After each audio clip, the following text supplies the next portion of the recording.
What is good stuff, family? It's Ray J back with another video. And in this one, I want to break down what's going on with Tesla, SPY, Nvidia, the QQQ, and a couple of other tickers. I'm going to break down what news is coming out that's going to be affecting the market for today, what big data is coming out at 10 o'clock a.m., and all of this may affect Tesla's technicals as we have some big developments on the chart. But before I break anything down, all this information, before I get into any more details, let me just mention a couple of things. I am firstly not a financial planner, so take nothing I say as financial advice. And also, if you guys can, please check out the Moomoo link, which is down below and in the description. If you sign up for Moomoo, the link down below, and deposit $100 into the account, you're guaranteed 5 free stocks. Now, the offer ends in just about 11 days, so check it out before they run out. Anyways, let's break down what's going on with the market and the news. So, when it comes to Tesla right now, we're looking quite okay. We're making attempts to rebound exactly what I predicted yesterday, but so far it's not looking that strong. We're still testing this major resistance right here. And we're going to be watching, can Tesla try to break above this resistance to get back to this 250 area? If it manages to achieve that, if it breaks above 250 and holds it, 252.5 is a real possibility, but there are no guarantees that it's going to last because first off, we have resistance. We also have this head and shoulders, which is still quite valid. And we also have this very important data coming out very soon. So what's the data that's coming out for today? As a reminder, 15 minutes after the market opens, okay, we have the S&P Global Composite PMI report. That's going to give us a good gauge about the strength of the economy. Also the global services data for the first 15 minutes. Then 30 minutes after the market opens, we have some big data coming out. I mean, it's not like insanely big, but it is somewhat significant. We have the ISM Services PMI, we have the factory orders, and the ISM Services employment data coming out. The services PMI is going to be very telling because it's going to give us a good understanding about the services sector. I believe it's going to cause some volatility as it comes out at about 30 minutes after the market opens or at 10 o'clock a.m. Eastern time. So we're going to be watching this very carefully to see how this affects Tesla in the markets. Make sure you're prepared for some high volatility and make sure you're ready because this could move the market and maybe even cause it to switch directions. Then later on, after all this data comes out, right, for the first 15 and 30 minutes, we also have at 10:05 a.m. Eastern Time, Schmid from the Fed giving a speech. And then at 11:25 a.m., we have Bowman from the Fed giving a speech, which could cause some more volatility. So make sure you're prepared for this. These Fed speakers could cause the market to move a little bit. And then on top of that, we have the data in the morning. Now, on top of all of this, I just wanted to mention that we have some new news that came out. Mortgage demand is the lowest since 1996, which is some big news. This is according to the Mortgage Bankers Association. That's a direct result of rates going up and also the really tough affordability problem that we're seeing amongst the new population. So, all of these things are coming together. We're also continuing to see yields go up. The UAW is continuing their strikes right here, still demanding more and more demand. And it's not really hitting GM sales just yet, but in the future it likely will as they're protesting against the big three of Detroit. To add on to this, I think this is some new news about Intel. Intel's looking to spin off its programmable chip business with an initial public offering sometime in the next 3 years, which is good news for them. We'll see how this affects Intel as a stock. McCarthy has been booted from the House, which is some pretty big news. We'll see who replaces him in Congress. And last but not least, all major indices fell yesterday, more than 1%. Now they're starting to rebound a little bit. This is what I told you guys yesterday, and that's what's happening so far. So we'll see if there's even more attempts to rebound. There's also this news coming out about how BYD did over 3,000. They're only 3,000 vehicles deliveries away from Teslas, and that's some big news. But honestly, guys, I don't really mind it because I don't really care how strong BYD is. The question is, can Tesla continue to compete with them, which I believe they can. Tesla has a big brand. They have the Cybertruck coming out, and they're going to be just fine regardless of what this news is trying to say. Now, the news loves to compare BYD with Tesla all the time. They're just a couple thousand away from catching up with Tesla, which is fine. But remember, Tesla's still going to continue to grow. Tesla's still going to kill it. So it's not the end of the world for them. So I'm not really angry or upset about this. I just wanted to call this out. I just wanted to mention that despite that, Tesla is still going to likely meet its goal of 1.8 million cars for the entire year. And I believe that Tesla still has more and more potential nonetheless. I'm not going to let headlines like that scare me. So how is Tesla looking? You can see right here it's trying to reject off this resistance. We're going to be watching to see how it reacts.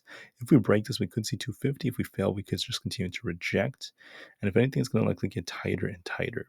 My best prediction would be that Tesla like attempts to break this. We may even like form a wick above it before coming back down, kind of like these wicks right here.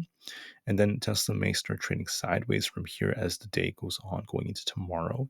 And if we eventually break below this green trend line, see this green trend line right here, which is acting as support.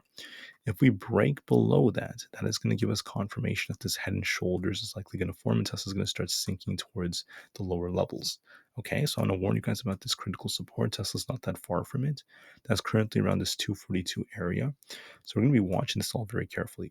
We have a head and shoulders on the 4-hour time frame, which is gaining more and more merit. So we'll see what happens to Tesla. We're going to make an attempt to bounce, and then we're going to be watching to see if Tesla fails or not. It may fail and start cooling off, but wait for the PMI report at about 10 o'clock a.m. Eastern Time. If Tesla ends up sinking later on, watch this green trend line as critical resistance. That's going to be key for Tesla. Now, don't forget resistance, is at 248.5, 250, and 252. For support, you want to see Tesla hold around 246.5, 245 flat, 244, and then below that we have 242.5. If we break below 242.5, that's going to be a very bearish signal, and Tesla has this head and shoulders, which is going to gain a lot more merit. For SPY, it's also looking, in my opinion, a little bit weak right now. You can see we have this, well, if I zoom out like this, we have this head and shoulders on SPY. We have the left shoulder, got our head, and the right shoulder right here on SPY. But notice that we've been on this downwards channel ever since we hit the right shoulder, and it's been continuing to downtrend. Now, there could be an attempt for SPY to try to get very close to this like 424 area and then reject off that and start cooling off. If we manage to break above this resistance around 423.25. If it breaks 423.25, we could see 424.5. It could reject off that and start cooling off. And if it does end up doing that, watch 420 as key support. If it fails at 420, it's going to start sinking much lower, and that's going to lead to more downside. Just wanted to warn you about this. There's going to be an attempt to rebound. It might just fail on its face and start cooling off, so watch that carefully. I was calling out this like rebound yesterday, and that's what's happening so far. So watch for a little rebound. It may fail and start cooling off as time goes on. If we break below 420, that's going to be major support. We're going to turn very bearish. We're going to see 418.5 pretty fast if that's the case. As of right now, we are looking weaker, so watch this all very carefully. For the QQQ, it's the same thing as SPY. We have this massive head and shoulders like pattern that is still developed on the chart. And then yesterday I drew this out, what I think this thing could end up doing. We're rebounding a little bit, getting very close to this resistance. We're currently at 356. If we hold above it, then 358 is technically a possibility, but it's not looking that strong. It's just going to be a very small rebound before it trades sideways. And we may eventually start selling off towards 353 again. If we break below that, then 350 flat is going to be on the table. So watch that very carefully. We're going to be watching to see if this fails and rejects, and that could lead to more downside later on. For Nvidia, same exact thing is going on with Nvidia. We're currently at 435. I was talking about this thing rebounding towards this 440 area to 442, so like around here. We're rebounding a little bit, but we're going to be watching to see if this thing can break out or not. If it fails to hold 440, it's going to start curling again and retesting this support right here around 433. And if that fails us, we have the gap down towards 430. If we break this white trend line right here and it breaks down, we'll be watching this come all the way down towards 425. So we're going to be watching this very, very carefully, this trend line of support. If that breaks, then it is what it is.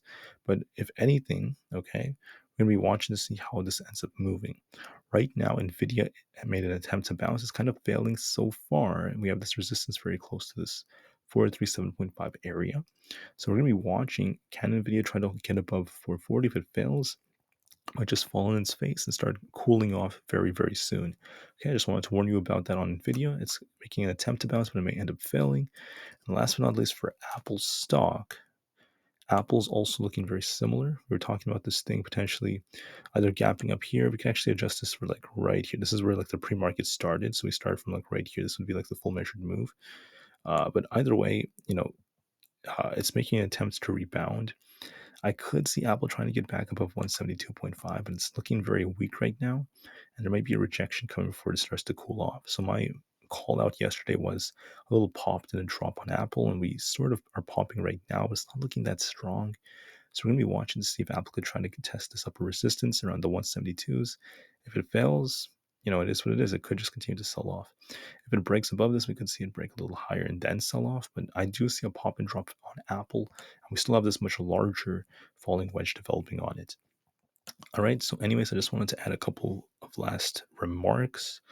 The VIX is a little bit down, and it was due for a cool off because of the bearish divergence that developed on the 4-hour time frame. So the VIX is going to continue to cool off towards 19, if not 18.82, which means the market could bounce a little bit, but then the VIX may rebound and start pushing higher as the market cools off. So that means the market may rebound, then cool off as time goes on.